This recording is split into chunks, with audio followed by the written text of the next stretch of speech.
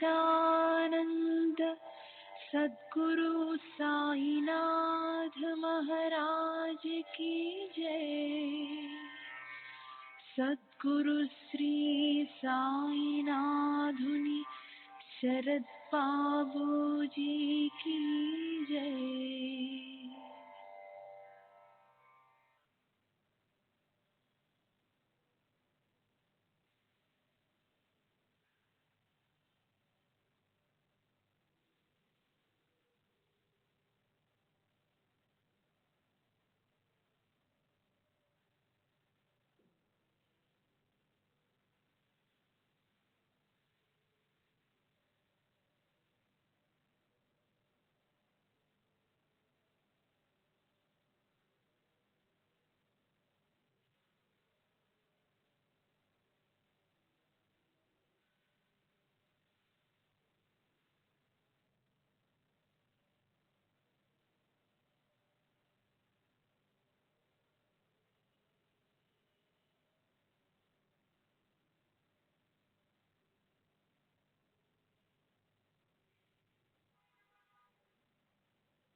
श्री सच्चिदानंद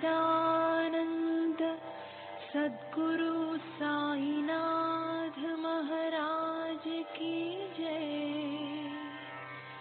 सद्गुरु श्री साईनाथुनि शरद बाबू जी की जय।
श्री सच्चिदानंद सद्गुरु साईनाथ महाराज की जय। सद्गुरु श्री साईनाथ शरद बाबू जी की जय। శ్రీ సాయినాథాయ నమః. శ్రీ సాయి సచ్చరిత్రము 27వ అధ్యాయం. నిన్నటి తరువాయి. గీతా రహస్యము. బ్రహ్మ విద్య అధ్యయనము చేయువారిని బాబా ఎల్లప్పుడూ ప్రేమించువారు, ప్రోత్సహించువారు. ఇచ్చట దానికి ఒక ఉదాహరణమిచ్చెదము. ఒకనాడు బాపు సాహెబ్ జోగుకు ఒక పార్సెల్ వచ్చెను. అందులో తిలక్ రాసిన గీతా రహస్యముండెను. అతడు ఆ పార్సెల్ను తన చంకలో పెట్టుకుని మసీదుకు వచ్చెను. బాబాకు సాష్టాంగ నమస్కారం చేయనప్పుడు అది క్రింద పడెను. అదేమని బాబా అడిగెను. అక్కడనే దానిని విప్పి బాబా చేతిలో ఆ పుస్తకం ఉంచెను. బాబా కొన్ని నిమిషములు పుస్తకంలోని పేజీలను త్రిప్పి తన జేబులో నుండి ₹1 తీసి పుస్తకము పైబెట్టి దక్షిణతో కూడా పుస్తకమును జోగునకు అందించును. దీనిని పూర్తిగా చదువుము, నీకు మేలు కలుగును అనిది. కాపర్డే దంపతులు. కాపర్డేల వృత్తాంతంతో ఈ అధ్యాయమును ముగించెదము. ఒకప్పుడు కాపర్డే తన భార్యతో షిర్డీకొచ్చెను. షిర్డీకొచ్చి కొన్ని నెలలు ఉండెను. దాదాసాహెబ్ కాపర్డే సామాన్యుడు కాడు. అమరావతిలో మిక్కిలి ప్రసిద్ధికి ఎక్కిన ప్లేడరు, మిక్కిలి ధనవంతుడు, ఢిల్లీ కౌన్సిల్లో సభ్యుడు, మిక్కిలి తెలివైనవాడు, గొప్ప వక్త. కానీ బాబా ముందర ఎప్పుడూ నోరు తెరవలేదు. అనేక మంది భక్తులు పలుమారులు బాబాతో మాట్లాడి వాదించిరి. కానీ ముగ్గురు మాత్రము, కాపర్డే, నోల్కర్, బూటి, నిశ్శబ్దముగా కూర్చుండువారు. వారు వినయ విధేయత నమ్రతలున్న ప్రముఖులు. పంచదశని ఇతరులకు బోధించగలిగిన కాపర్డే బాబా ముందర మసీదులో కూర్చున్నప్పుడు నోరెత్తి మాట్లాడువాడు కాడు. నిజముగా మానవుడెంత చదివినవాడైనను, వేదపారాయణ చేసిన వాడైనను బ్రహ్మజ్ఞాని ముందర వెలవెలబోవును. పుస్తక జ్ఞానము బ్రహ్మజ్ఞానం ముందు రాణించదు. దాదాసాహెబ్ కాపర్డే 4 మాసములు నుండెను. కానీ అతని భార్య 7 మాసములు నుండెను. ఇద్దరునూ షిరిడిలో నుండిచే సంతసించిరి. కాపర్డే గారి భార్య బాబా యందు భక్తి శ్రద్ధలు కలిగి ఉండేది. ఆమె బాబాను మిగుల ప్రేమించుచుండెను. ప్రతిరోజు 12 గంటలకు బాబా కొరకు నైవేద్యము స్వయంగా తెచ్చుచుండెను. దానిని బాబా ఆమోదించిన తరువాత తాను భోజనం చేయుచుండెను. ఆమె యొక్క నిలకడను, నిశ్చల భక్తిని బాబా ఇతరులకు బోధించనిచ్చెను. ఆమె ఒకనాడు మధ్యాహ్న భోజన సమయమున ఒక పళ్ళెంలో సాంజా, పూరి, అన్నము, పులుసు, పరమాన్నం మొదలగునవి మసీదుకు తెచ్చెను. గంటల కొలది ఊరకనే ఉండు బాబా ఆనాడు వెంటనే లేచి భోజన స్థలంలో కూర్చుండి ఆమె తెచ్చిన పళ్ళెముపై ఆకు తీసి స్వయంగా తిననారంభించెను. శ్యామ ఇట్లడిగెను, ఎందుకు ఈ పక్షపాతము? ఇతరుల పళ్ళెమును నెట్టివచ్చెదవు, వాని వైపు చూడనైనా చూడవు, కానీ దీనిని నీ దగ్గర కీడ్చుకుని తినుచున్నావు. ఈమె తెచ్చిన భోజనం ఎందుకంత రుచికరము? ఇది మాకు సమస్యగా ఉన్నది. బాబా ఇట్లు బోధించెను. ఈ భోజనము యథార్థముగా మిక్కిలి అమూల్యమైనది. గత జన్మలో ఈమె ఒక వర్తకుని ఆవు. అది బాగా పాలిచ్చుచుండెను. అచ్చడి నుంచి నిష్క్రమించి ఒక తోటమాలి ఇంట్లో జన్మించెను. తదుపరి ఒక క్షత్రియుని ఇంట్లో జన్మించి ఒక వర్తకుని వివాహమాడెను. తరువాత ఒక బ్రాహ్మణుని కుటుంబంలో జన్మించెను. చాలా కాలం పిమ్మట ఆమెను నేను చూచితిని. కావున ఆమె పళ్ళెం నుండి ఇంకనూ కొన్ని ప్రేమయుతమగు ముద్దలను తీసుకుని నిండు. ఇట్లనుచు బాబా ఆమె పళ్ళెము ఖాళీ చేశాను. నోరు చేతులు కడుక్కొని త్రెంపులు తీర్చు తిరిగి తన గద్దెపై కూర్చుండెను. అప్పుడు ఆమె బాబాకు నమస్కరించాను. బాబా కాళ్లను పిసుకుచుండెను. బాబా ఆమెతో మాట్లాడదొడగాను. బాబా కాళ్లను తోముచున్న ఆమె చేతులను బాబా తోముటకు ప్రారంభించాను. గురు శిష్యులు ఒండూరులు సేవ చేసుకున్నట్టు చూచి శ్యామ ఇట్లనెను, చాలా బాగా జరుగుతున్నది. భగవంతుడును భక్తురాలను ఒకరికొకరు సేవ చేసుకున్నట మిగుల వింతగానున్నది. ఆమె యథార్థమైన ప్రేమకు సందర్శించి బాబా మెల్లగా మృదువైన ఆకర్షించు కంఠముతో రాజారాం అను మంత్రమును ఎల్లప్పుడూ జపించమనుచు ఇట్ల నేను నీవిట్లు చేసినచో నీ జీవితాశయమును పొందెదవు, నీ మనసు శాంతించును, నీకు మేలగును. ఆధ్యాత్మికము ఆధ్యాత్మికము తెలియని వారికి ఇది సామాన్య విషయం వలె కనిపించును, కానీ అది అట్లు కాదు. అది శక్తిపాతము. అనగా గురువు శిష్యునకు శక్తి ప్రసాదించుట. బాబా యొక్క మాటలంత బలమైనవి, ఎంత ఫలమైనవని ఒక్క క్షణంలో అవి ఆమె హృదయంలో ప్రవేశించి స్థిరపడెను. ఈ విషయము గురువునకు శిష్యునకు గల సంబంధమును బోధించున్నది. ఇద్దరూ పరస్పరము ప్రేమించి సేవ చేసుకునవలెను. వారిద్దరికి మధ్య భేదం లేదు, ఇద్దరు ఒకటే, ఒకరు లేనిదే మరొకరు లేరు. శిష్యుడు తన శిరస్సును గురువు పాదముల మీద పెట్టుట బాహ్య దృశ్యమే గాని యథార్థముగా వారిరువురు లోపల ఒక్కటే. వారి మధ్య భేదం పాటించేవారు పక్వమునకు రానివారు, సంపూర్ణ జ్ఞానము లేనివారును. 27వ అధ్యాయం సంపూర్ణం. సద్గురు శ్రీ సాయినాథార్పణమస్తు. శుభం భవతు. శ్రీ సచ్చిదానంద సద్గురు సాయినాథ్ మహారాజ్ की जय. सद्गुरु श्री साईनाथ शरद बाबू जी की जय.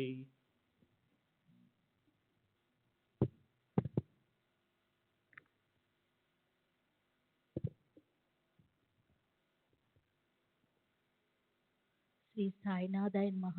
శ్రీ సాయి సచ్చరిత్రము 28వ అధ్యాయము. బాబా తన భక్తులను షిరిడీకి రప్పించుకున్నట.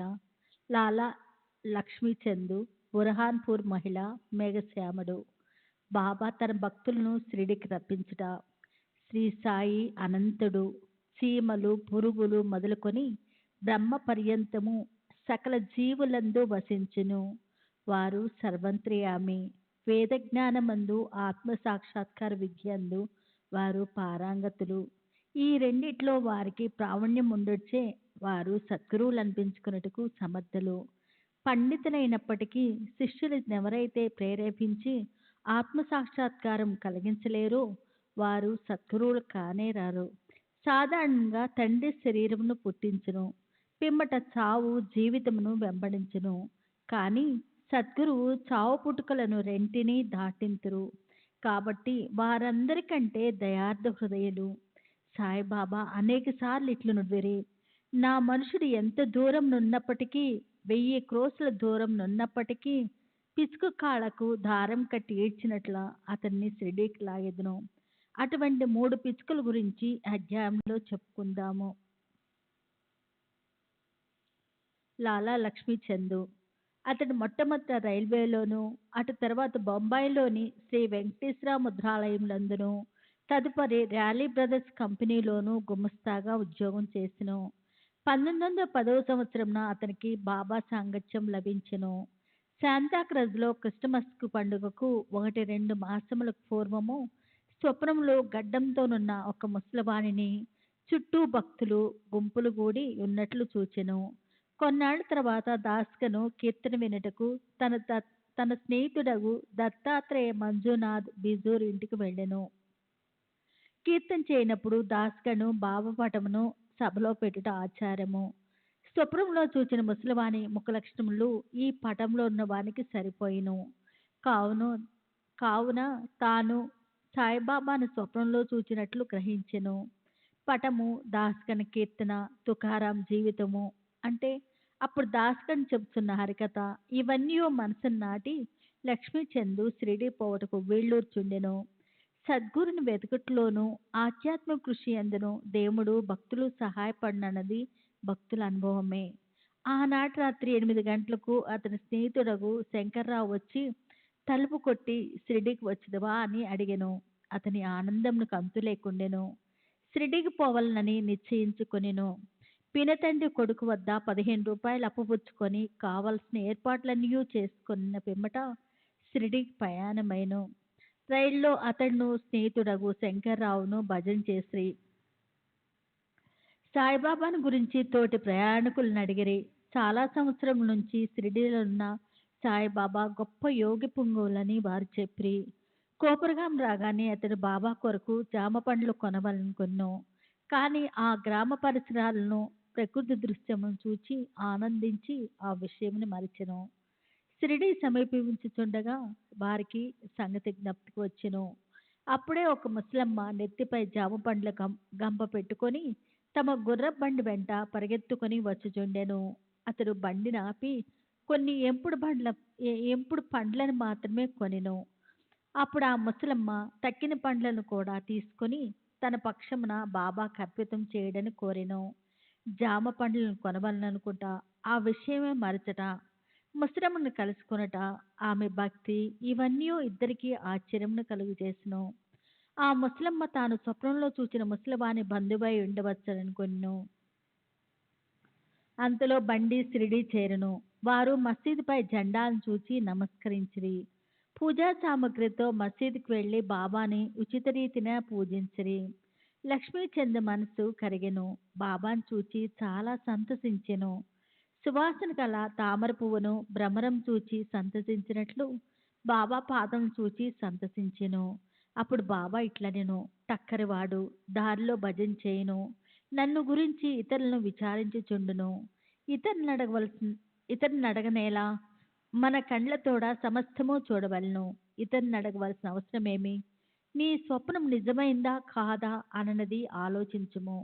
మార్వాడి వద్ద 15 రూపాయలు అప్పు తీసుకుని షిరిడి దర్శనం చేయవలసిన అవసరమేమి? హృదయంలోని కోరిక ఇప్పుడైనా నెరవేరిందా? ఈ మాటలు విని బాబా సర్వజ్ఞతను లక్ష్మీచంద్ ఆశ్చర్యపడెను. బాబాకి ఈ సంగతులన్నీ నెట్లు తెలిసినవా అని అతడు ఆశ్చర్యపడెను. ఇందులో ముఖ్యంగా గమనింపదగినది, బాబా దర్శనం కొరకు కానీ, సెలవు రోజు అనగా పండుగ దినము గడుపుటకు కానీ, తీర్థయాత్ర పోవటకు కానీ అప్పు చేయరాదని బాబా అభిప్రాయము. సాంజా అంటే ఉప్మా. మధ్యాహ్నం భోజనం కూర్చున్నప్పుడు లక్ష్మీచంద్కు ఒక భక్తుడు సాంజాను ప్రసాదంగా నిచ్చెను. అది తిని లక్ష్మీచంద్ సంతసించెను. ఆ మరుసటి దినము కూడా దాన్ని ఆశించెను. కానీ ఎవరినూ సాంజా తేలేదు. అతడు సాంజాకై కనిపెట్టుకుని ఉండెను. 3వ రోజు హారతి సమయమందు బాబుసాహెబ్ జోగు ఏమి నైవేద్యం తీసుకుని రావాలని బాబాని అడిగెను. సాంజా తీసుకుని రమ్మని బాబా చెప్పెను. భక్తులు 2 కుండల నిండా సాంజా తెచ్చిరి. లక్ష్మీచంద్ చాలా ఆకలితో నుండెను. అతని వీపు నొప్పిగా నుండెను. బాబా ఇట్లనెను, నీవు ఆకలితో నుంట మేలైనది. కావలసినంత సాంజా తినుము. నీ వీపు నొప్పికి ఏదైనా ఔషధం తీసుకునము. బాబా తన మనసును కనుగొన్నని లక్ష్మీచంద్ రెండోసారి ఆశ్చర్యపడిను. బాబా ఎంత సర్వజ్ఞుడు! దోష దృష్టి. ఆ సమయంలో లక్ష్మీచంద్ చావుడు ఉత్సవం చూచెను. అప్పుడు బాబా దగ్గుచే బాధపడుచుండెను. ఎవరితో దోష దృష్టి ప్రచురించే బాబాకు బాధ కలిగిందనుకొనెను. ఆ మరుసటి ఉదయము లక్ష్మీచంద్ మసీదుకు పోగా బాబా శ్యామతో ఇట్లనే, ఎవరితో దోష దృష్టి నాపై పడుచే నేను బాధపడుచున్నాను. ఇట్లు లక్ష్మీచంద్ మనసులో ఏమి భావించుచుండెనో అది అంతయు బాబా వెల్లడి చేయుచుండెను.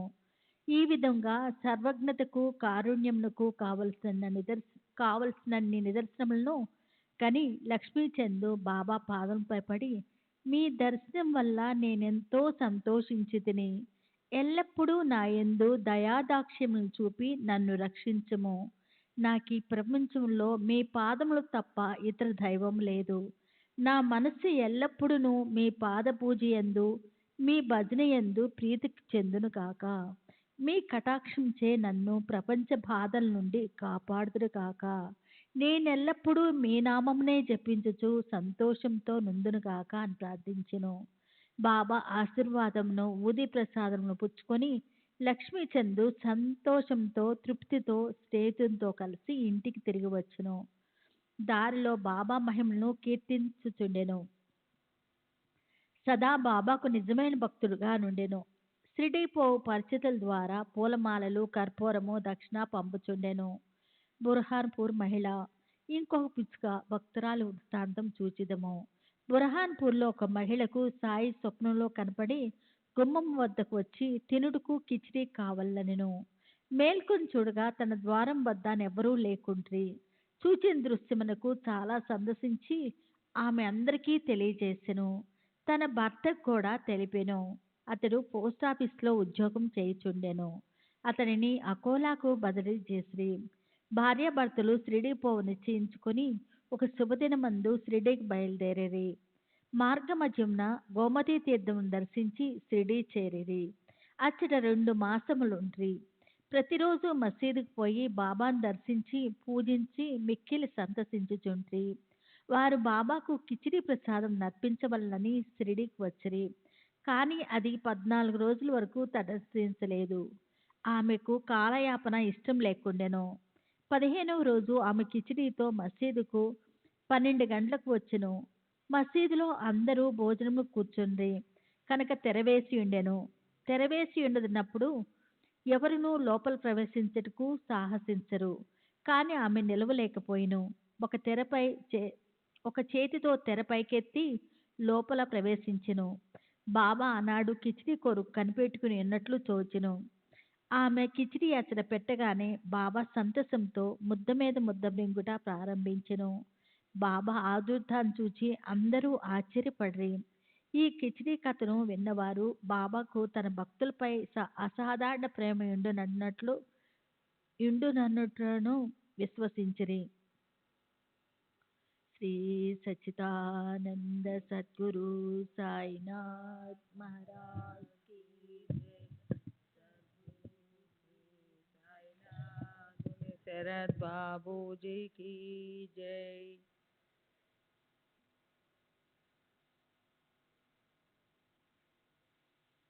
మేఘశ్యాముడు. ఇక అన్నిటికంటే పెద్దదైన 3వ పిచ్చుక గురించి వినుడు. ఇరంగావ్ నివాసియగు మేఘశ్యాముడు హరివినాయక సాటే గారి వంట బ్రాహ్మణుడు. అతడు అమాయకుడైన చదువురాని శివభక్తుడు. ఎల్లప్పుడూ శివ పంచాక్షరి అంటే ఓం నమఃశివాయ జపించువాడు. అతనికి సంధ్యావందనం గాని గాయత్రి మంత్రం గాని తెలియకుండెను. సాటే గారికి వీని యందు శ్రద్ధ కలిగి గాయత్రి మంత్రంతో సంధ్యావందనము నేర్పించిరి. సాయిబాబా శివుని అవతారమని సాటే అతనికి బోధించి షిరిడీకి ప్రయాణం చేయించెను. బ్రోచి స్టేషన్ వద్ద సాయిబాబా మహమ్మదీయుడని ఎవరో చెప్పగా అతని మనసు కలవరపడి తనను అచటకు పంపవద్దని యజమానిని వేడుకొనెను. కానీ ఆ యజమాని మేగుడు షిరిడీకి పోయి తీరవలెనని నిశ్చయించి అతనికి ఒక పరిచయపు ఉత్తరము షిరిడీవాసి తన మామగారగు దాదా కేల్కర్కు వ్రాసి సాయిబాబాతో పరిచయము కలుగజేయవలెనని ఇచ్చెను. షిరిడీ చేరి మసీదుకు పోగా బాబా కోపించి అతనిని లోపలకు రానియక ఈ వెధవను తరిమివేయుడు అని గర్జించి మేఘునితో ఇట్లనెను. నీవు గొప్ప జాతి బ్రాహ్మణుడువు, నేనా తక్కువ జాతి మహమ్మదీయుడును. నీవిచటకు వచ్చినచో నీ కులము పోవును కనుక వెడలి పొమ్ము. ఈ మాటలు విని మేఘుడు వనక ఆరంభించెను. అతడు తన మనసులోనున్న విషయములు బాబాకెట్లు తెలుసునని ఆశ్చర్యపడెను. కొన్ని దినములు అచటనే ఉండి తనకు తోచినట్లు బాబాను సేవించుచుండెను. కానీ అతడు సంతృప్తి చెందలేదు. తరువాత తన ఇంటికి పోయెను. అక్కడి నుండి త్రయంబక్ నాసిక్ జిల్లా పోయి అచట 1 సంవత్సరం 6 మాసాలుండెను. తిరిగి షిరిడీకి వచ్చెను. ఈసారి దాదా కేల్కర్ కల్పించుకొనుటచే అతడు మసీదులో ప్రవేశించుటకు షిరిడీలో నుండుటకు బాబా సమ్మతించెను. మేఘశ్యామునకు బాబా ఉపదేశం ద్వారా సహాయం చేయలేదు. అతని మనసులో మార్పు కలుగజేయుచు చాలా మేలు చేసెను. అప్పటి నుండి అతడు సాయిబాబాను శివుని అవతారంగా భావించుచుండెను. శివుని అర్చనకు బిల్వపత్రి కావలెను. మేఘుడు ప్రతిరోజు మైళ్ళ కొలది నడచి పత్రిని తెచ్చి బాబాను పూజించుచుండెను.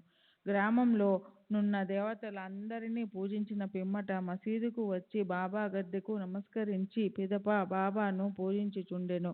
కొంతసేపు వారి పాదములను ఒత్తిన పిమ్మట బాబా పాద తీర్థమును త్రాగుచుండెడివాడు. ఒకనాడు ఖండోబా మందిరం వాకిలి మూసి ఉండుటచే ఖండోబా దేవుణ్ణి పూజింపక మసీదుకు వచ్చెను. బాబా అతని పూజను అంగీకరించక తిరిగి పంపివేసెను. ఖండోబా మందిరము వాకిలి తెరిచి ఉన్నదని చెప్పెను. మేఘశ్యాముడు మందిరమునకు పోయెను. వాకిలి తెరచి ఉండుటచే ఖండోబాను పూజించి తిరిగి వచ్చి బాబాను పూజించెను. గంగా స్నానము. ఒక మకర సంక్రాంతి నాడు మేగుడు బాబా శరీరమునకు చందనము పూసి గంగానది జలంతో అభిషేకం చేయదలచెను. బాబాకు అది ఇష్టం లేకుండెను. కానీ అతడు అనేక సార్లు వేడుకొనగా బాబా సమ్మతించెను. మేఘశ్యాముడు రాను పోను 8 కోసుల దూరము నడచి గోమతీ నది తీర్థము తేవలసి ఉండెను. అతడు తీర్థం తెచ్చి యత్నములన్నీ చేసుకొని బాబా వద్దకు 12 గంటలకు వచ్చి స్నానమునకు సిద్ధంగా నుండుమనెను. బాబా తనకు అభిషేకం వలదనియు ఫకీరవుటచే గంగాజలంతో ఎట్టి సంబంధం లేదనియూ చెప్పాను. కానీ మేగుడు వినలేదు. శివుని అభిషేకం ఇష్టం గనుక తనకు శిష్యుడైన బాబాకు అభిషేకం చేసి తీరవలెనని పట్టుబట్టెను. బాబా సమ్మతించి క్రిందికి దిగి పీటపైన కూర్చుండి తల ముందుకు సాచి ఇట్లనెను: ఓ మేఘ, ఈ చిన్న ఉపకారం చేసి పెట్టుము. శరీరమునకు తల ముఖ్యము కావున తలపైనే నీళ్లు పోయము. శరీరమంతటిపై పోసినట్లుగాను అట్లేనని మేఘశ్యాముడు ఒప్పుకొని నీలకుండను పైకెత్తి తలపై పోయ యత్నించెను. కాని భక్తి పారవస్యంన హరగంగే హరగంగే అనుచు శరీరమంతటిపై నీళ్లు పోసెను. కుండను ఒక పక్కకు పెట్టి బాబా వైపు చూచెను. వారి ఆశ్చర్య ఆనందములకు మెరలేదు. బాబా తల మాత్రమే తడిసి శరీరమంతయు పొడిగా నుండెను. త్రిశూలము, లింగము. మేఘశ్యాముడు బాబాను 2 చోట్ల పూజించుచుండెను. మసీదులో బాబాను స్వయంగా పూజించుచుండెను. వాడాలో నానాసాహెబ్ చందోర్కర్ ఇచ్చిన పటమును పూజించుచుండెను. ఈ ప్రకారము 12 నెలలు చేసెను. వారి భక్తికి మెచ్చుకొనెనని తెలుపుటకు బాబా అతనికొక దృష్టాంతము చూపెను.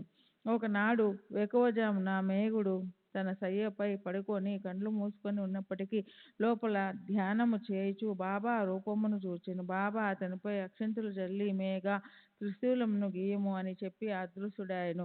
మేగుడు బాబా మాటలు విని ఆతృతగా కళ్ళు తెరిచెను. బాబా కనిపించలేదు గాని అక్షింతలు అక్కడక్కడ పడి ఉండెను. బాబా వద్దకు పోయి చూచిన దృశ్యమును గూర్చి చెప్పి త్రిశూలము గీయుటకు ఆజ్ఞ ఇమ్మనెను.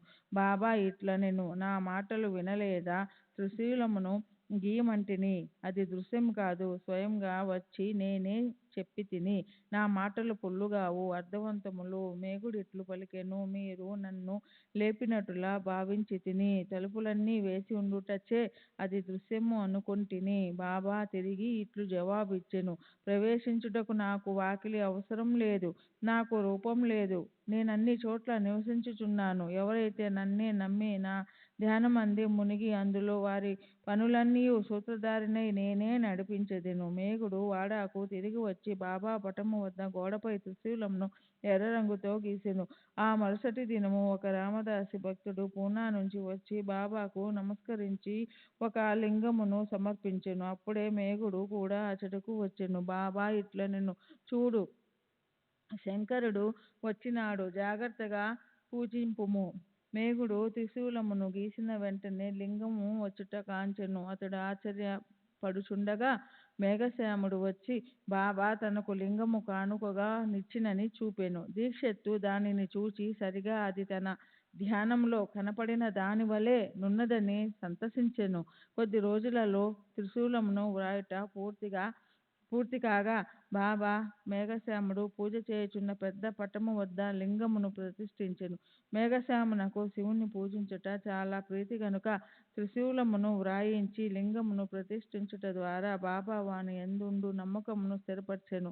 అనేక సంవత్సరములు బాబా సేవ చేసి అనగా పూజ, మధ్యాహ్న సాయంకాల హారతి సేవలు చేసి తుదకు 1912లో మేఘశ్యాముడు కాలం నొందెను. బాబా వాని కళేబారంపై చేతులు చాచి ఇతడు నా నిజమైన భక్తుడనెను. బాబా తన సొంత ఖర్చులతో బ్రాహ్మణులకు చావుభోజి ఏర్పాటు చేయమనెను. కాకాసాహెబ్ దీక్షిత్ బాబా ఆజ్ఞ నెరవేర్చెను. 28వ అధ్యాయం సంపూర్ణం. సద్గురు శ్రీ సాయినాథార్పణమస్తు. శుభం భవతు. శ్రీ సచ్చిదానంద సద్గురు సద్గురు శ్రీ సాయినాథుని శరత్ బాబూజీకి జై. శ్రీ సాయినాథాయ నమః. శ్రీ సాయి సచ్చరిత్రము 29వ అధ్యాయము. మద్రాస్ భజన సమాజము, టెండూల్కర్ కుటుంబము, కెప్టెన్ హాటే, వామన్ నార్కర్. ఈ అధ్యాయంలో రుచికరములు ఆశ్చర్యకరములనైన మరికొన్ని సాయి కథలున్నాయి. మద్రాసు భజన సమాజం 1916వ సంవత్సరంలో రామదాసి పంతుకు చెందిన మదరాసు భజన సమాజం ఒకటి కాశీ యాత్రకు బయలుదేరెను. అందులో ఒక పురుషుడు, అతని భార్య, అతని కుమార్తె, అతని వదినియు ఉండిరి. వారి పేర్లు తెలియవు.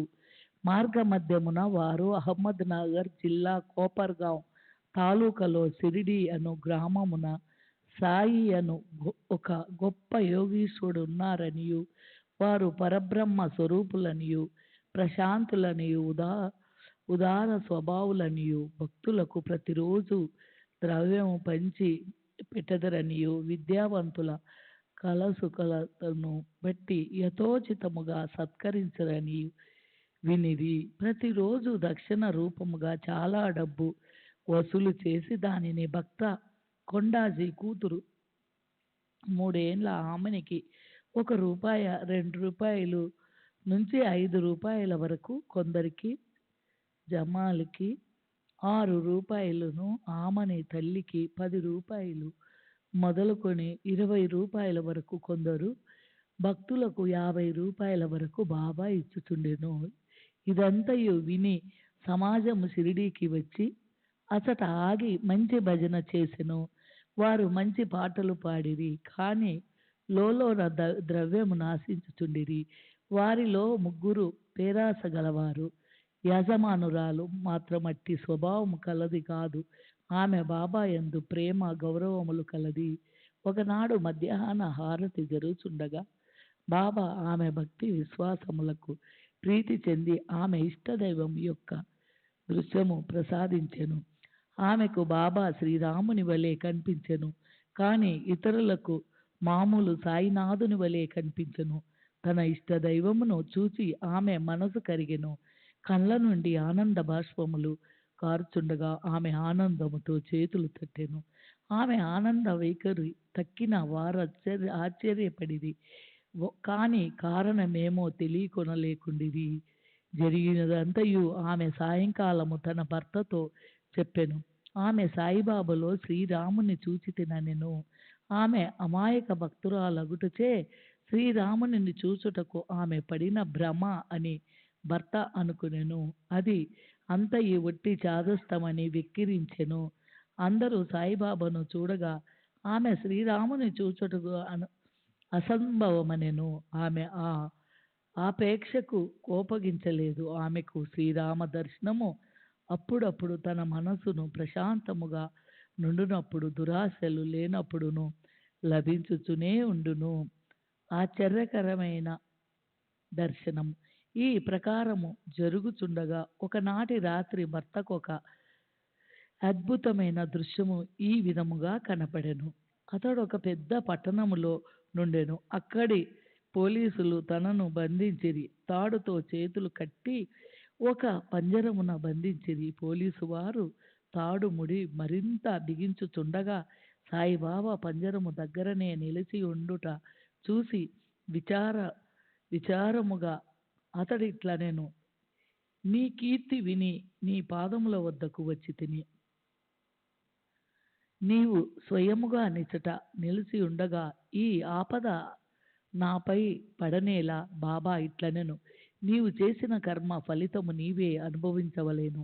అతడు ఇట్లనెను, ఈ జన్మలో నాకట్టి ఆపద వచ్చుటకు నేనేమి పాపం చెయ్యలేదు బాబా. అటులనే నేను ఈ జన్మలో కాకున్నా గత జన్మలో నేనేమైనా పాపము చేసి ఉండవచ్చును. అతడు ఇట్లనెను, గత జన్మలో ఏమైనా పాపము చేసి ఉన్నచో నీ సముఖమున దాని ఎలా నిప్పు ముందర ఎండు గడ్డి వలె దహనము చేయరాదా బాబా. నీకట్టి విశ్వాసం కలదా అని అడగగా అతడు కలదనెను. బాబా అప్పుడు కళ్ళు మూయమనెను. అతడు కళ్ళు మూసి తెరిచినంతలో ఏదో క్రింద పడి పెద్ద చప్పుడయ్యను. పోలీసు వారు రక్తము కారుచు పడిపోయి ఉండిరి. తాను బంధ విముక్తుడై ఉండెను. అతడు మిక్కిలి భయపడి బాబా వైపు చూచెను. బాబా ఇట్లనెను, ఇప్పుడు నీవు బాగుగా పట్టుపడితివి. ఆఫీసర్లు వచ్చి నిన్ను బంధించెదరు. అప్పుడు అతడు ఇటుల విన్నవించెను, నీవు తప్ప రక్షించు వారెవరునూ లేరు, నన్ను ఎటులైనా కాపాడుము. అప్పుడు బాబా వానిని కళ్ళు మూయమనెను. వాడట్లు చేసి తిరిగి కనులు తెరిచినంతలో వాడు పంజరము నుండి విడుదలైనట్లు బాబా పక్కనున్నట్లు కనిపించెను. అతడు బాబా పాదములపై పడెను. బాబా ఇట్లనెను, నీ ఈ నమస్కారములకు ఇంతకు ముందటి నమస్కారములకేమైనా భేదము కలదా? బాగా ఆలోచించి చెప్పుము. అతడు ఇట్లనెను, కావలసినంత భేదము కలదు. ముందటి నమస్కారములు నీ వద్ద పైకము తీసుకొనుటకు చేసినవి. ఈ నమస్కారము నిన్ను దేవునిగా భావించి చేసినవి. మరియును నేను కోపముతో నీవు మహమ్మదీయుడివై ఉండి హిందువులకు పాడు చేయుచుంటి పని అనుకొనేవాడును. బాబా నీ మనసులో మహమ్మదీయ దేవతలను నమ్మవా అని ప్రశ్నింప అతడి నమ్మనెను. అప్పుడు బాబా, నీ ఇంటిలో పాంజా లేదా? నీవు మోరమప్పుడు పూజ చేయుట లేదా? మరియు మీ ఇంటిలో మహమ్మదీయ దేవతయగు గాడ్బి లేదా? పెండ్లి మొదలగు శుభకార్యములప్పుడు ఆమెను మీరు శాంతింపచేయుట లేదా అనెను. అతడు దీనికంతటికీ ఒప్పుకొనెను. అప్పుడు బాబా, నీకింకా ఏమి కావాలెను అని అడిగెను. అతడు తన గురువును రామదాసును దర్శింప కోరగలిగెను. వెనుకకు తిరిగి చూడమని బాబా అనెను. వెనుకకు తిరగగానే అతనికి ఆశ్చర్యం కలుగునట్లు రామదాస స్వామి తన ముందర ఉండెను. వారి పాదములపై పడగానే రామదాసు అదృశ్యుడయ్యెను. జిజ్ఞాస గలవాడై అతడు బాబాతో అటులనే నన్ను, మీరు వృద్ధులుగా కనపడుచున్నారు, మీ వయసు మీకు తెలియనా? బాబా, నేను ముసలివాడుననుచున్నావా? నాతో పరిగెత్తి చూడు అనుచు పరిగెడి మొదలెడెను. అతడు కూడా వెంబడించెను. ఆ ధూళిలో బాబా అదృశ్యుడయ్యెను. అతడు నిద్ర నుండి మేలుకొనిన వెంటనే స్వప్న దర్శనం గూర్చి తీవ్రముగా ఆలోచించ మొదలెడెను. వాని మనోవైఖరి పూర్తిగా మారి బాబా గొప్పదనమును గ్రహించి అటు పిమ్మట వాని సంశయం వైఖరి పేరాస పూర్తిగా తొలగెను. బాబా పాదములపై అస్సలైన భక్తి మనమున ఉద్భవించెను. అదృశ్యం ఒక స్వప్నమే, కానీ అందులో గల ప్రశ్నోత్తరములు చాలా ముఖ్యమైన రుచికరమైనవి. ఆ మరుసటి ఉదయం మందరు మసీదులో హారతి కొరకు గుమిగూడి ఉండగా అతని బాబా 2 రూపాయల విలువ గల మిఠాయిని 2 రూపాయలు నగదు ఇచ్చి ఆశీర్వదించెను. అతనిని మరికొన్ని రోజులుండుమనెను. అతనిని బాబా ఆశీర్వదించి ఇట్లనెను, అల్లా నీకు కావలసినంత డబ్బు ఇచ్చును, నీకు మేలు చేయును. అతని కచట ఎక్కువ ధనము దొరకలేదు, కానీ అన్నిటికంట మేలైన వస్తువు దొరికెను. అది ఏ బాబా ఆశీర్వాదము.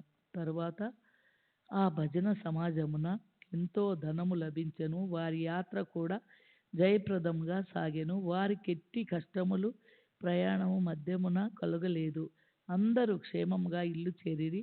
వారు బాబా పలుకులు ఆశీర్వాదములు వారి కటాక్షములచే కలిగిన ఆనందము గూర్చి మననము చింతించుచుండిరి.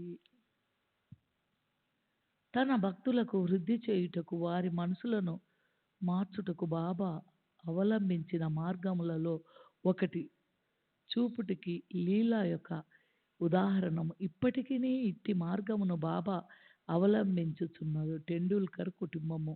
బాంద్రాలో టెండూల్కర్ కుటుంబం ఉండెను. ఆ కుటుంబము వారందరూ బాబా యందు భక్తి కలిగి ఉండిరి. సావిత్రిబాయి టెండూల్కర్ శ్రీ సాయినాథ భజనమాల అనే మరాఠీ గ్రంథమును 800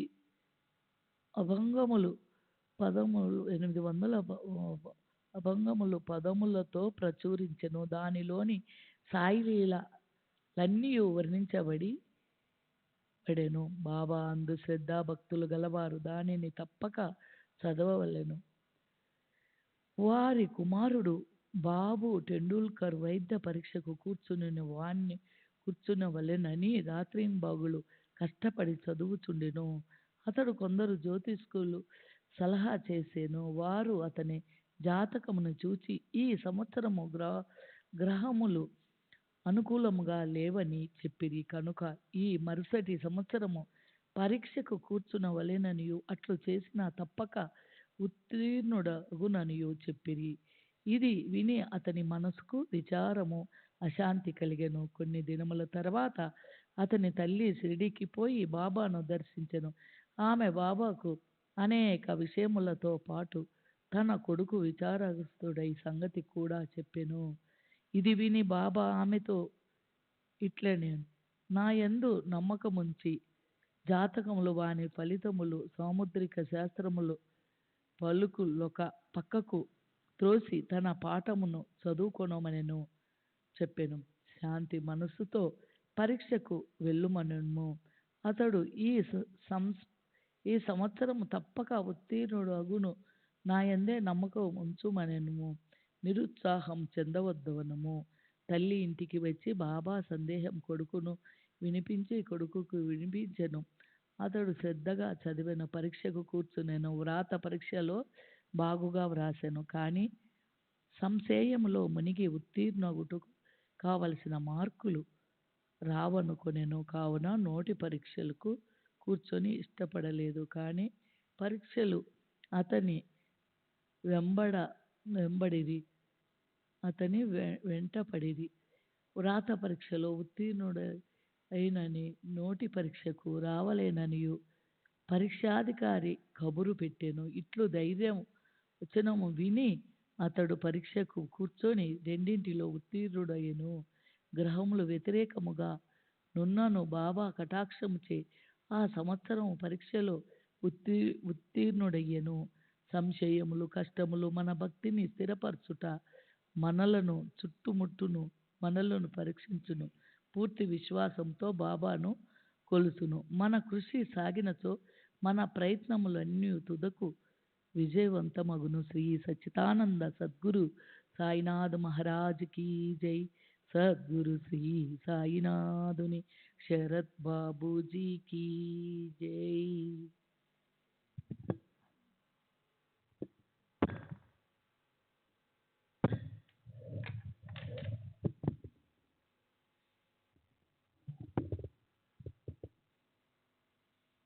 ఈ విద్యార్థి తండ్రి రఘునాథరావు బొంబాయిలో ఒక విదేశీ కంపెనీలో కొలువుండెను. వృద్ధులొకటచే సరిగా పనిచేయలేక సెలవు పెట్టి విశ్రాంతి పొందుచుండెను. సెలవు కాలములో అతని స్థితి మెరుగుపడలేదు. కావున సెలవు పొడిగించవలెను అనుకునెను. లేదా ఉద్యోగము నుండి విరమించుకునుట నిశ్చయమని తోచెను. కంపెనీ మేనేజర్ అతనికి పింఛన్ ఇచ్చి ఉద్యోగ విరమణ చేయించవలెనని నిశ్చయించెను. మిక్కిలి నమ్మకంతో చాలా కాలం తమ వద్ద ఉద్యోగం చేసిన వాడు కనుక ఎంత పింఛన్ ఇవ్వవలెనన్నది ఆలోచించుచుండెడి.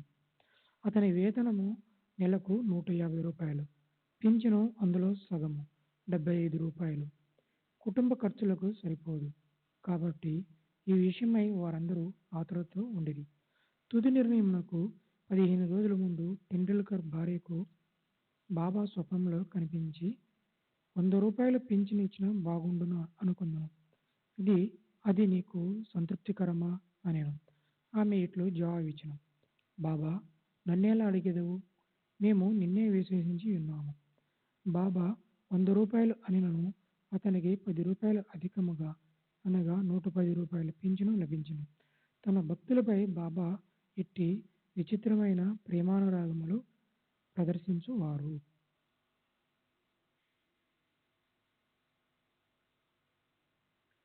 కెప్టెన్ హాటే. కెప్టెన్ హాటే బికనేర్లో ఉండేవాడు. అతను బాబాకు కూర్చుభక్తుడు. ఒకనాడు బాబా అతని స్వప్నంలో కనిపించి, నన్ను మరచితివా అనెను. హటే వెంటనే బాబా పాదములు పట్టుకొని, బిడ్డ తల్లిని మరిచినచో అది ఎట్లా బ్రతుకును అనుచు తోటలోనికి పోయి తాజా చిక్కుడుకాయలు తెచ్చి స్వయం పాకమును దక్షిణను బాబాకు అర్పించుననగా అతడు మేలుకొనెను. ఇది అంతయు స్వప్నము అనుకునేను. ఈ వస్తువుల అన్నిటినీ షిరిడి సాయిబాబా వద్దకు పంపని చేయించుకునేను. కొన్ని దినముల తరువాత గ్వాలియర్ వెళ్ళెను.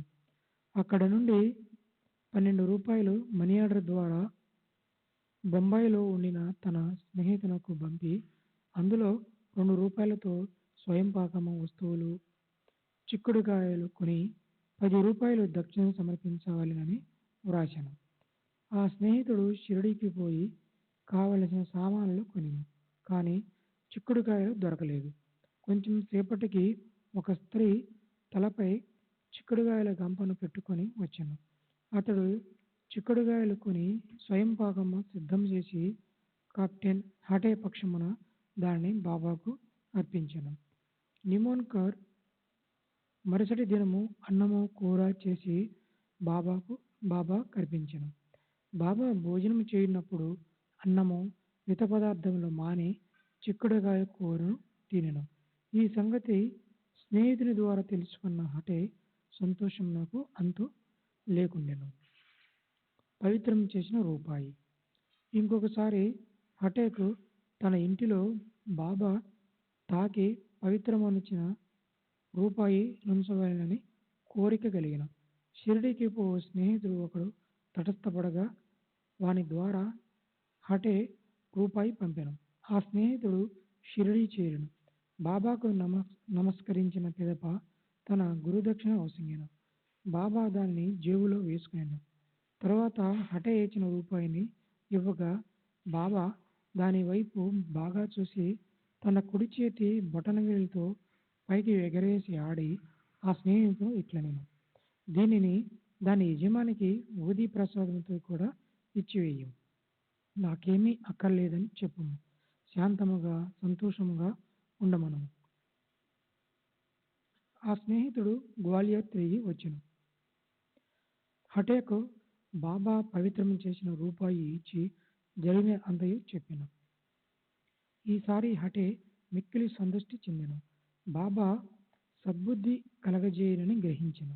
మనఃపూర్వకంగా కోరుటచే బాబా తన కోరికను యథాప్రకారము నెరవేర్చునని సంతోషించెను. వామన్ నార్వేకర్. చదువరు ఇంకొక కథను వినిదరుగాక. వామన్ నార్వేకర్ అన్నతడు బాబాను మిక్కిలి ప్రేమించేవాడు. ఒకనాడు అతడు 1 రూపాయి తెచ్చెను. దానికి ఒక ప్రక్క సీతారామ లక్ష్మణులు, ఇంకొక ప్రక్క భక్తాంజనేయుడు వెలరు. అతడు దానిని బాబాకు ఇచ్చెను. బాబా దానిని తాకి పవిత్రమనర్చి ఊది ప్రసాదముతో తనకు ఇవ్వవలెనని అతని కోరిక. కానీ బాబా దానిని వెంటనే జేబులో వేసుకున్నాను. శ్యామ నార్వేకర్ ఉద్దేశం తెలుపుచు దానిని తిరిగి ఇచ్చివేయమని బాబాను వేడిను. బాబా ఇట్లనెను, దీని నేల అతనికి ఇవ్వవలెను, దీనిని మనమే ఉంచుకునేదము. అతడు 25 రూపాయలు ఇచ్చినచో తిరిగి వానికి ఇచ్చేదము. ఆ రూపాయి కొరకు వామనరావు 25 రూపాయలు వసూలు చేసి బాబా ముందర పెట్టాను. బాబా ఇట్లనెను, ఆ నాణెము విలువ 25 రూపాయల కంటే ఎంతో ఎక్కువ. శ్యామ, ఈ రూపాయిని తీసుకునము, మన కోశంలో దీనిని ఉంచము, దీనిని నీ పూజా మందిరంలో పెట్టి పూజించుకున్నాము. బాబా ఎందులోకి ఈ మార్గము అవలంబించరో అడుగుటకు ఎవరికీ ధైర్యం చాలకుండెను. ఎవరికేది క్షేమమో బాబాకే తెలియదు. 29వ అధ్యాయం సంపూర్ణం. సద్గురు శ్రీ సాయినాథార్పణమస్తు. శుభం భవతు. శ్రీ సచిదానంద సద్గురు సాయినాథ్ మహారాజ్ की जय. सद्गुरु श्री साईनाथ चरण बाबूजी की जय. శ్రీ సాయి సచ్చరిత్రము 30వ అధ్యాయము. షిరిడీకి లాగబడిన భక్తులు కాకాజీ వైద్య, రహతా కుశాల్ చంద్, పంజాబీ రామ్లాల్. ఈ అధ్యాయంలో బాబా షిరిడీకి ఈడ్చిన 2 భక్తుల వృత్తాంతము చెప్పుకొందము. దయామయుడు భక్తవత్సలుడు శ్రీ సాయికి నమస్కారము. వారు దర్శన మాత్రమునే భవసాగరమును తరింపజేసి మన ఆపదలను బాపెదరు. వారు నిర్గుణ స్వరూపులైనను భక్తులు కోరచే సగుణ స్వరూపము వహించిరి. భక్తులకు ఆత్మ సాక్షాత్కారము కలిగించుటకే మహాత్ముల కర్తవ్యము. అది యోగీశ్వరుడైన సాయినాథునకు ముఖ్యమైనది, తప్పనిసరి అయినది. వారి పాదముల ఆశ్రయించిన వారి పాపములెల్లా నశించును. అట్టి వారి ప్రగతి నిశ్చయము. వారి పాదములు స్మరించుచు పుణ్యక్షేత్రముల నుండి బ్రాహ్మణులు వచ్చి వారి సన్నిధిలో వేదశాస్త్రములు పారాయణ చేసి గాయత్రీ మంత్రము జపించెదరు. దుర్బలులము పుణ్యహీనులము అగుటచే భక్తి అనగానేమో మనకు తెలియదు. మనకు ఇంత మాత్రము తెలియను. ఇతరులను మనలను విడిచిపెట్టినప్పటికీ బాబా మాత్రము మనలను విడువరు. వారి కృపకు పాత్రులైన వారు కావలసినంత శక్తి, జ్ఞానము, నిత్యానిత్య వివేకములను పొందెదరు. భక్తుల కోరికలను పూర్తిగా గ్రహించి సాయి వానిని నెరవేర్చును. అందుచేత ఎవరికి కావలసినవి వారు పొంది కృతజ్ఞతతో ఉండెదరు. కానీ మేము వారికి సాష్టాంగ నమస్కారం చేసి వేడుకొనెదము. మా తప్పులన్నీయు క్షమించి సాయి మా ఆరాటములన్నీయు బాపుగాక. కష్టముల పాలై సాయిని ఈ విధముగా ప్రార్థించి వారి మనస్సు శాంతించి బాబా కటాక్షముచే వారు సంతుష్టినొందెదరు. దయా సముద్రుడగు సాయి కటాక్షించుటచే హేమాడ్ పంత్ ఈ గ్రంథమును రాయగలనని చెప్పుకొనెను. లేకున్నచో తనకు గల యోగ్యత ఎంత? ఎవరింత కఠినమైన పనిని పూనుకొనగలరు? శ్రీ సాయి ఈ భారమంతయు వహించుటచే హేమాడ్ పంత్కు కష్టము గాని శ్రమ గాని కానరాకుండెను. తన వాక్కును కలమును కూడా ప్రేరేపించుటకు శక్తివంతమగు జ్ఞానమనే వెలుతురుండగా అతడు సంశయము కాని ఆరాటము గాని పొందనేలా? అతడు వ్రాసిన ఈ పుస్తక రూపమున శ్రీ సాయి అతని సేవను గైకొనెను. ఇది అతని గత జన్మ పుణ్య పరంపరచే ప్రాప్తించను. కావున అతడు అదృష్టవంతుడనియు పుణ్యాత్ముడనియు అనుకొనెను.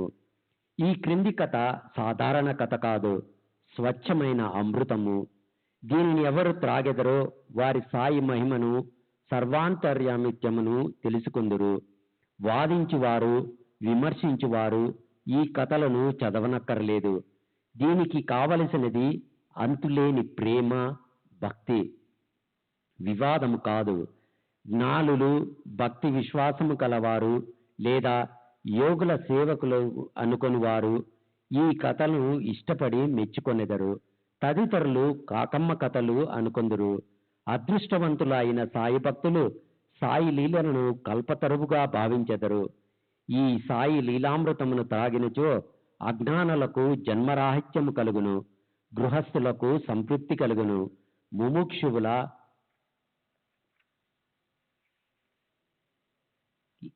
ముముక్షులకు ఇది సాధనముగా ఉపకరించును. ఇక ఈ అధ్యాయములోని కథను ప్రారంభించెదను. కాకాజీ వైద్య. నాసిక్ జిల్లా వనిలో కాకాజీ వైద్య అనువాడు ఉండెను. అతడు అచ్చట సప్తశృంగి దేవతకు పూజారి.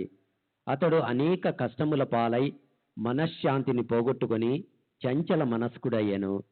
అట్టి పరిస్థితిలో ఒకనాటి సాయంకాలము దేవాలయమునకు పోయి తనను ఆందోళన నుండి కాపాడమని హృదయపూర్వకముగా వేడుకొనెను. అతని భక్తికి దేవత సంతసించి ఆనాటి రాత్రి అతనికి స్వప్నమున కనిపించి, బాబా వద్దకు పొమ్ము, నీ మనస్సు శాంతి వహించును అనెను. ఈ బాబా ఎవరో దేవిని అడుగుకొనుటకు కాకాజీ ఉత్సహించెను. కాని ఇంతటిలోనే అతనికి మెలకువ కలిగెను. ఈ బాబా ఎవరై ఉండవచ్చునని అతడు యోచించెను. కొంతసేపు ఆలోచించిన పిమ్మట ఈ బాబా త్రయంబకేశ్వరుడు కావచ్చునని అతడు పుణ్యస్థలమగు త్రయంబక్ వెళ్ళెను. అచ్చట 10 రోజులుండెను. అక్కడ ఉన్నంత కాలము వేకువజామున స్నానము చేసి రుద్రమును జపించుచు అభిషేకమును తదితర పూజలను గావించెను. అయినప్పటికీ మునుపటి వలె అశాంత మనస్కుడుగా ఉండెను. పిమ్మట స్వగ్రామమునకు తిరిగి వచ్చి దేవతను తిరిగి వేడుకొనెను. ఆ రాత్రి ఆమె స్వప్నములో కనిపించి ఇట్లనెను, అనవసరముగా త్రయంబకేశ్వరమునకు ఎందుకు వెళ్ళినావు? బాబా అనగా షిరిడి సాయిబాబా అని నా అభిప్రాయము. షిరిడికి పోవటెట్లు? ఎప్పుడు పోవలను? బాబాను చూచుటెట్లు అని కాకాజీ మనోవ్యాకులత పొందుచుండెను. ఎవరైనా యోగీశ్వరుని చూడవలని అనుకొన్నచో ఆ యోగియే కాక దైవము కూడా అతని కోరికను నెరవేర్చుటకు సహాయపడును. యథార్థంగా యోగియు భగవంతుడును ఒకరే, వారిలో ఏమీ భేదము లేదు. ఎవరైనా తానైపోయి యోగిని దర్శించుకొనుట అన్నది ఉత్త బూటకము. యోగి సంకల్పించినదే వారిని చూడగలవారు ఎవరు? అతని ఆజ్ఞ లేక చెట్టు ఆకు కూడా కదలదు. యోగి దర్శనముకై భక్తుడు ఎంత వేదన పడునో, ఎంత భక్తి విశ్వాసములు చూపునో అంత త్వరగాను బలముగాను అతని కోరిక నెరవేరును. దర్శనమునకై ఆహ్వానించువాడే వచ్చివానిని స్వాగత సన్నాహములు వనర్చును. కాకాజీ విషయంలో అట్లే జరిగెను. శ్యామ మొక్కు. కాకాజీ షిరిడీ పోవుటకు ఆలోచించటక ఒక అతిథి అతన్ని షిరిడీ తీసుకొని పోవుటకు అతని ఇంటికే వచ్చెను. అతడు ఇంకెవడో కాదు, బాబాకు ముఖ్య భక్తుడు శ్యామాయే. శ్యామ ఆ సమయమున వనికి ఎట్లు వచ్చెనో చూచెదము. శ్యామ బాల్యములో జబ్బు పడినప్పుడు అతని తల్లి తమ గృహ దేవతయగు వనిలోని సప్తశృంగికి జబ్బు నయము కాగానే నీ దర్శనముకు వచ్చి బిడ్డను నీ పాదములపై పెట్టెనని మొక్కుకొనెను. కొన్ని సంవత్సరముల పిమ్మట ఆ తల్లి కుచరములపై తామర లేచి ఆమె మిక్కిలి బాధపడెను. తనకు నయమైనచో రెండు వెండి కుచములు సమర్పించేదని అప్పుడు ఇంకొక మొక్కు మొక్కెను. కానీ ఈ 2 మొక్కులు కూడా ఆమె చెల్లించలేదు. ఆమె చనిపోవున్నప్పుడు ఈ సంగతి శ్యామాకు చెప్పి 2 మొక్కులు చెల్లించు భారము అతనిపై వేచి ఆమె మృతి చెందెను. శ్యామ కొన్నాళ్లకు ఆ మొక్కులను పూర్తిగా మరచెను. ఇట్లు 30 సంవత్సరములు గడిచెను. అప్పట్లో షిరిడీకి ఒక పేరు పొందిన జ్యోతిష్కుడు వచ్చి దినములు అచ్చట మకాము చేసెను. అతడు శ్రీమాన్ బూటి మొదలగు వారికి చెప్పిన భవిష్యత్తు సంతృప్తికరంగా ఉండెను. శ్యామ తమ్ముడు బాపాజీ జ్యోతిష్య పండితుని సంప్రదించగా అతడు తల్లి మొక్కులు చెల్లించకపోవటచే వారి కష్టములు సప్తశృంగి దేవత కలుగచేయుచున్నదు అనెను. బాపాజీ ఈ సంగతి శ్యామకు తెలియపరచెను. అప్పుడు శ్యామకు సర్వము జ్ఞప్తికి వచ్చెను. ఇంకనూ ఆలస్యము చేసినచో హానికరమని ఎంచి శ్యామ ఒక కంసాలిని పిలిచి 2 వెండి కుచములు చేయించెను. మసీదుకు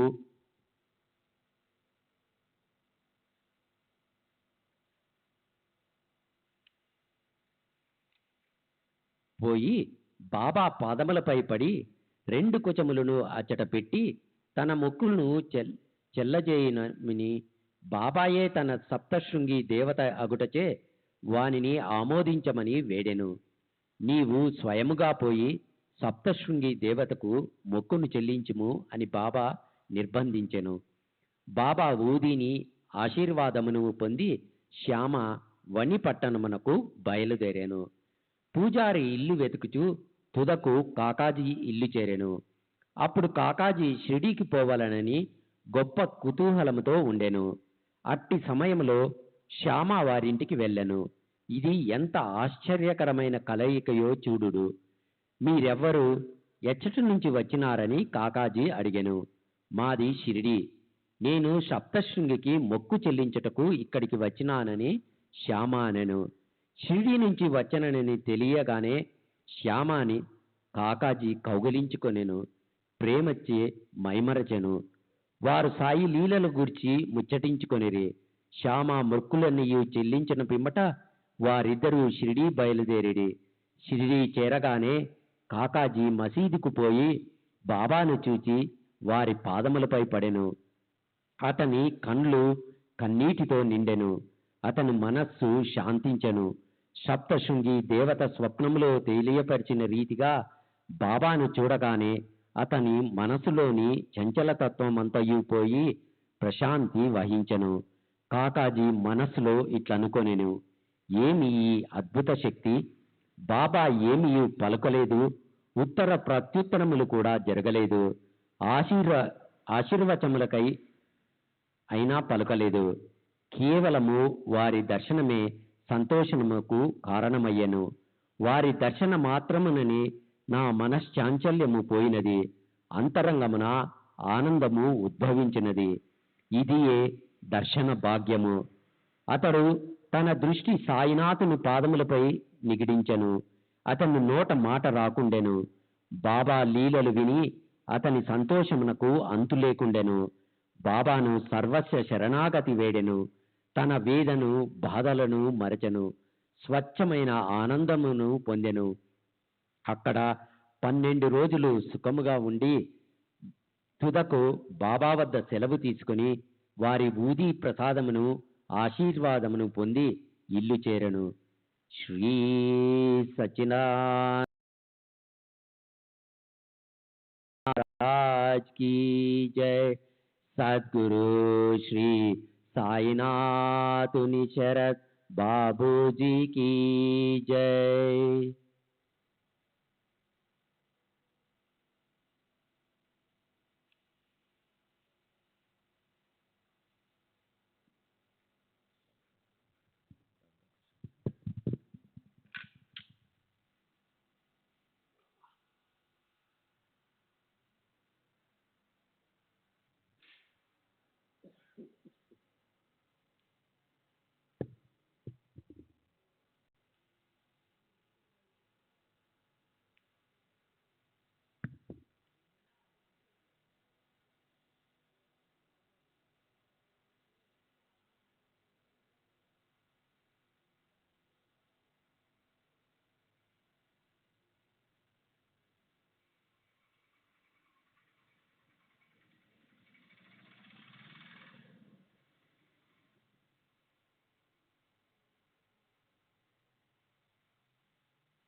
श्री सच्चिदानंद सद्गुरु साईनाथ महाराज की जय।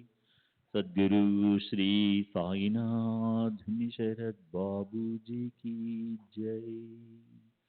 साई रहम नजर करना, बच्चों का पालन करना। साई रहम नजर करना, बच्चों का पालन करना। जाना तुमने जगत पसार, सब ही झूठ जमाना। जाना तुमने जगत पसार, सब ही झूठ जमाना।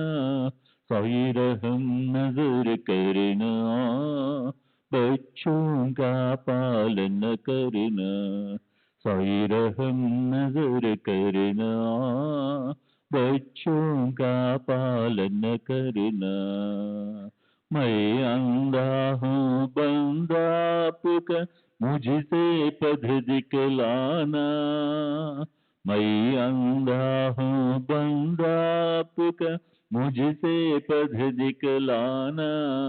साई रहम नजर करना, बच्चों का पालन करना, साई रहम नजर करना, बच्चों का पालन करना। दासगण कहे अब क्या बोलूं, थक गई मेरी रसना। दासगण कहे अब क्या बोलूं, थक गई मेरी रसना।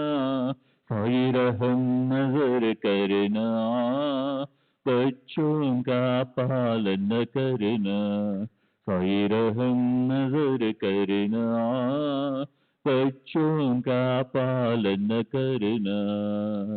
रहमो नजर करो अब मोरे साई, तुम बिना नहीं मुझे माँ बाप भाई। रहमो नजर करो मैं अंधा हूँ बंदा तुम्हारा, मैं अंधा हूँ बंदा तुम्हारा। मैं ना जानू, मैं ना जानू, मैं ना जानू अल्लाह इलाही। रहमो नजर करो, रहमो नजर करो अब मोरे साई, तुम बिना नहीं मुझे माँ बाप भाई। रहमो नजर करो खाली जमाना मैंने गमाया, काली जमाना मैंने गमाया।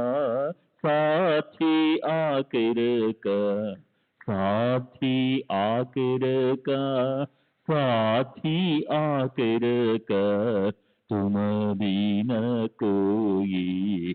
रहमो नजर करो, रहमो नजर करो अब मोरे साई, तुम बिना नहीं मुझे माँ बाप भाई। रहमो नजर करो अपने मस्जिद का झाड़ू गणो है, अपने मस्जिद का झाड़ू गणो है। मालिक हमारे, मालिक हमारे, मालिक हमारे तुम बाबा साई। रहमो नजर करो, रहमो नजर करो अब मोरे साई, तुम बिना नहीं मुझे माँ बाप भाई। रहमो नजर करो। श्री सच्चिदानंद सद्गुरु साईनाथ महाराज की जय। सद्गुरु श्री साईनाथ निशरद बाबू जी की जय।